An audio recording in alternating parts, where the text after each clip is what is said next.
کہ ان کو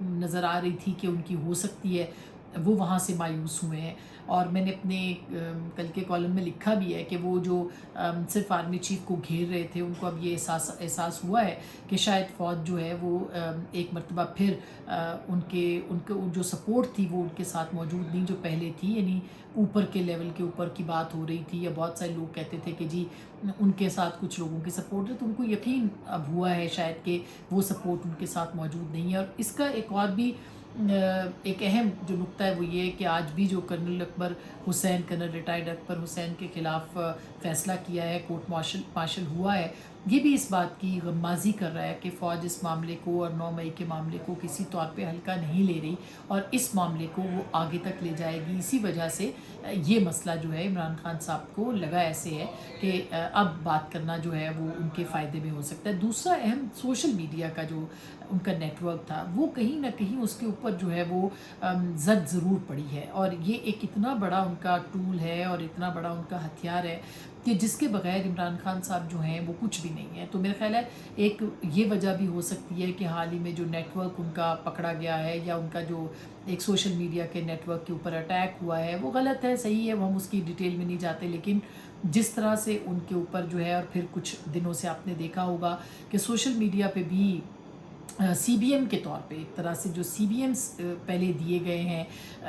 ایک منظم انداز میں، وہ یہ ہیں کہ عمران خان صاحب جو ہیں ان کی جو سوشل میڈیا کی ٹیم ہے، یا سوشل میڈیا پہ جو پروپیگنڈا تھا، اس میں کافی کمی واقع ہوئی ہے، ڈائریکٹ حملے اس پہ کم ہوئے ہیں. تو یہ بھی ایک سی بی ایم کے طور پر عمران خان صاحب نے یہ اشارہ بھی دیا ہے کہ ہم اس معاملے کو اس طرح سے بھی ڈیل کر سکتے ہیں. لیکن اس میں ایک بڑی وجہ یہ ہے، اور تیسری بڑی وجہ یہ ہے کہ جو ایک پبلک سینٹیمنٹ ہے ان کے حق میں ہے، اور اس میں کوئی شک نہیں ہے، لیکن اس کو وہ اسٹریٹ پاور میں ابھی تک ان کی جماعت جو ہے وہ بدلنے میں ناکام ہو رہی ہے. تو یہ بھی ایک جو معاملہ ہے وہ اس کی بنیاد بن سکتا ہے. اس کو ڈیسپریشن کہیں یا ایک اسٹریٹجی ہے جو کہ عمران خان صاحب استعمال کر رہے ہیں، اور میرے نزدیک یہ 3 وجوہات ہیں جن کی بنیاد پہ عمران خان صاحب جو ہے وہ اپنے موقف سے یا اپنی جو ایک ان کی اسٹریٹجی تھی اس کے تحت وہ پیچھے ہٹے ہیں. اسی طرح سے میں آپ کو یہ بھی میں بتا دوں کہ جو اس وقت معاملات الیکشنز کے حوالے سے ہیں یا مخصوص نشستوں کے حوالے سے، آج حکومت نے اس کے اوپر ایک بل جو ہے وہ بھی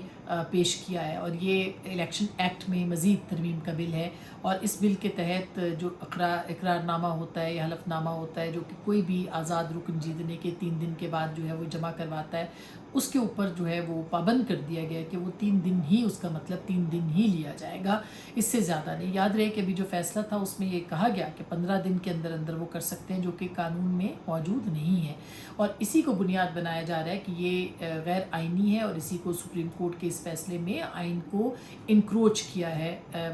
جوڈیشری کی جانب سے. تو یہ اس کے اندر جو ہے وہ ترمیم کی جا رہی ہے، اور اس کے ساتھ ساتھ یہ بھی ترمیم کی جا رہی ہے کہ جو آزاد اراکین ہیں وہ اپنی ایفیلیشن جو ہے وہ اپنا 3 دن کے اندر بھی دیں گے، اور مخصوص نشستوں کا جو معاملہ ہے، مخصوص نشستیں اسی وقت دی جائیں گی جو کہ الیکشن سے پہلے فہرست جمع کروائی جائے گی. اب یہ دونوں کام تحریک انصاف نے نہیں کیے ہیں، اس کے اوپر حکومت جاری ہے، اور تحریک انصاف کے اندر بھی کچھ آزاد اراکین ہیں جن کے بارے میں اطلاع آ رہی ہے کہ وہ شاید تحریک انصاف کا حصہ نہ بنے اور وہ آزاد رہنا پسند کریں. جب وہ آزاد رہیں گے تو کوئی بھی ترمیم ہو، کسی طرح کی بھی ترمیم ہو، اس میں آسانی رہتی ہے کہ وہ ووٹ دیں گے تو فلور کراسنگ میں ان کا معاملہ جو ہے وہ نہیں آئے گا. یہ یاد رہے کہ ہمارے ایک پروگرام میں رانا ثناء اللہ صاحب نے اس کی طرف اشارہ کیا تھا کہ اگر کوئی ترمیم، آئینی ترمیم کی ضرورت پڑی تو اس ترمیم کے لیے تحریک انصاف کے لوگوں کے ساتھ بھی رابطہ ہو سکتا ہے. تو جب وہ آزاد ہوں گے تو وہ ترمیم بھی کر سکتے ہیں، وہ حکومت کے فیصلوں میں بھی ساتھ جا سکتے ہیں، وہ کہیں پہ ووٹنگ کرنی ہوگی تو اپنی پارٹی کے بغیر ووٹ بھی کر سکتے ہیں. تو یہ بھی ایک پریشر ہے جو کہ پاکستان تحریک انصاف پر اس وقت نظر آتا ہے، اور اس کا اشارہ آج عمران خان صاحب نے اپنی گفتگو میں دیا ہے کہ ان کی جماعت کو جو ہے وہ ختم کرنے کی کوشش کی جا رہی ہے. تو میرا خیال ہے کہ وہ یہ دیکھ رہے ہیں کہ کسی طریقے سے اس کو اسکویز ڈاؤن جو ہے وہ کیا جا سکتا ہے، اور اس کو آگے ان کی حکومت کے لیے جو ہے وہ خطرہ بن سکتا ہے، اور خاص کر کے جو الیکشن ایکٹ میں ترامیم ہے اس کی بنیاد کے اوپر. اچھا، یہ ایک جو تاثر بن رہا ہے کہ عمران خان صاحب کا جو پبلک پریشر ہے، یا جس طرح سے وہ اپنی پہلے جب وہ باہر تھے تو وہ احتجاج کرتے تھے یا کال دیتے تھے، وہ بھی اس وقت ان کو لگتا ہے کہ ان کی جماعت اس کو کرنے میں جو ہے وہ بہت زیادہ ایکٹیو نہیں ہے. آپ نے دیکھا ہوگا کہ 5 اگست کو جو کال دی ہے پاکستان تحریک انصاف نے، یہ کال 5 اگست کی کال جو ہے وہ ثوابی میں اب ایک مظاہرے کے اوپر یا ایک جلسے کے اوپر جو ہے وہ منتج ہوگی، یا اس کو اس طرح سے جو ہے وہ کہا گیا ہے کہ ثوابی کے اندر یہ جو ہے احتجاج وہ کیا جائے گا. پنجاب کے اندر اور جو دیگر صوبے وہاں پر ایک پاور شو جو ہے وہ پاکستان تحریک انصاف ابھی بھی کرنے میں ریلکٹنٹ ہے، یہاں تک کہ وہ کسی مظاہرے یا کسی طریقے سے، یعنی وہ جاتے ہیں کورٹ میں، کورٹ کہتی ہے ابھی نہیں کریں، منڈے کو کر لیں، وہ سوموار کے دن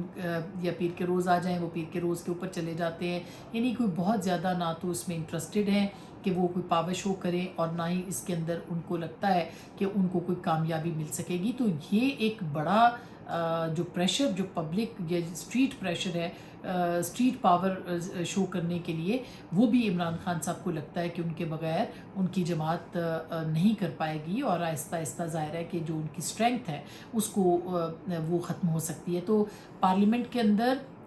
سپریم کورٹ کے حوالے سے جو قانون سازی ہے، اس کو اگر عدالت اسٹرائک ڈاؤن کرتی ہے تو بھی عدالت کو کس طرح سے ان کے اوپر تنقید ہوگی، یہ بھی ایک اہم بات ہوگی. لیکن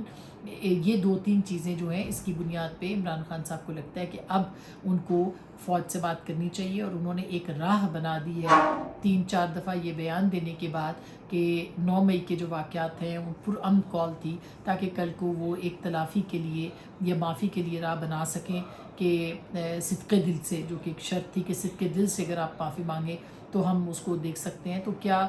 یہ ہو سکتا ہے کہ عمران خان صاحب آنے والے دنوں کے اندر ایک اسی کو بنیاد بنائیں کہ ہم نے پرامن کال دی تھی، ہمارے کہنے پہ لوگ گئے تھے، یاد رہے اس سے پہلے وہ تسلیم نہیں کرتے تھے، لہٰذا ہم اپنی غلطی تسلیم کرتے ہیں اور ہم آپ سے جو ہے وہ معافی مانگتے ہیں. کیا اس کی راہ جو ہے وہ بنائی جا سکتی ہے، بنائی جا رہی ہے، اور کیا اس کی تلافی ہو سکتی ہے؟ کیا مقتدرہ اس کے لیے تیار ہوگی؟ تو ہمارے ابھی تک کے جو سورسز ہیں وہ یہ کہتے ہیں کہ مقتدہ فی الحال جو ہے مقتدرہ وہ براہ راست بات کرنے کے لیے تیار نہیں ہے. تو یہ ہے وہ اطلاعات جو کہ ہم نے آپ تک پہنچانی تھی. اپنا خیال رکھیے گا. اللہ نے کے بعد.